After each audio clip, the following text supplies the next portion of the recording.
Morning, everyone. It's Wednesday morning, and it's 8:50. This is your video number 227, and it's a pre-open comment.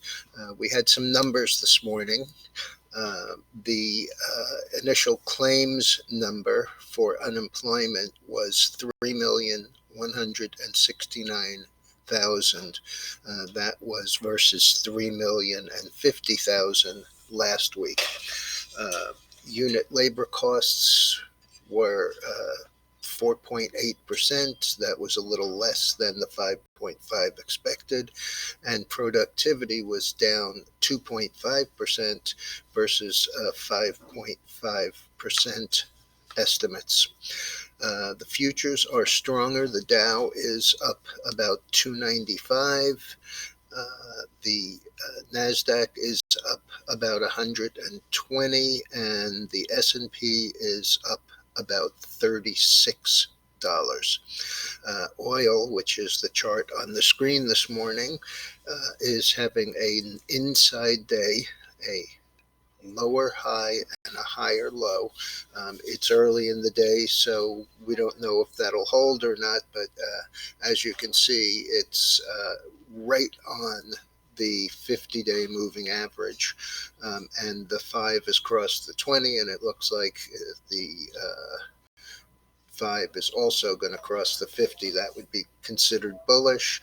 I don't know how much luck it's going to have getting through that $30 to $35 area in here around these tops, right pretty close to where we are now, after the gap down that actually was the break coming in from about 46.5 to 41 that day back in early March.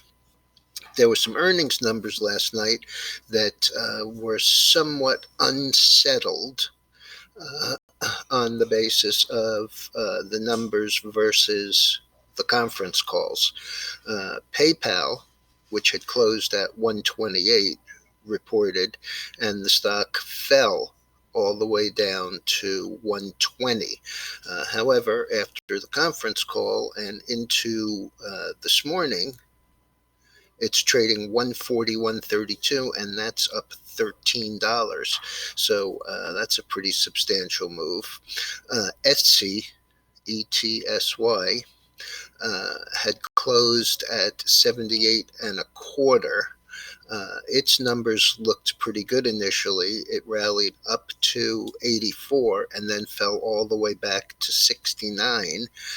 It's currently trading 74 and a half. Which is down 375, and that 78 and a quarter where it had closed was a new all-time high.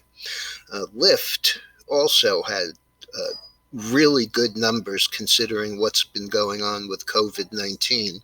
It had closed at 26.12, down 50 cents, and rallied all the way up to 31 and change, and it currently is 30.15, which is up $4. Wynn Resorts, which had really poor numbers, mostly due to the lack of, now that Macau is open, the lack of people flocking to it like it did before seems to have made it a subdued kind of quarter. After the earnings, it actually had been up 4 to down 4. Right now, it's almost exactly unchanged at 79.27. That's literally up 2 cents. And one of the biggest winners was Peloton. With gyms closed, they are now reporting that their orders and revenues are substantially higher. The stock closed at 38.03, up $1.81, or about 5%. But on their conference call, they discussed the fact that they're already getting orders for the third and fourth quarter and may have trouble filling them, which is certainly a good problem to have if you're going to have an issue. So it had closed at 38.03. It got up as high as 46.10.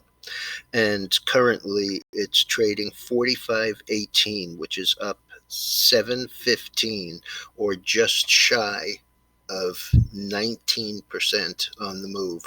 The gold is up about $8, and Bitcoin, which we've been pretty bullish on, if you look in any of the weekly strategies letters, it right now is 93.75, up 35. It was up 335 yesterday, and this area is the highest close since Bitcoin broke to the downside way back in March 11th and 12th, where it closed at 93.85 and 93.90. So a move through there probably gives us somewhere between 10,000 and 10,250, and maintains the very strong pattern of kind of a stair step up, a move up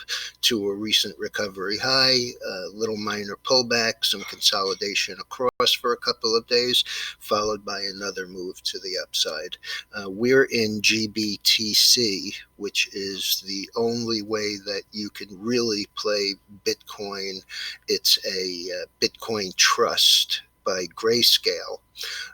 And we're in it a little over $8, and yesterday it closed around 10.75, up 73 cents on the day. We only have a half position because I never got a chance to add to it, but it's still a pretty substantial gain. Okay, everyone, could be a wild day. Be careful.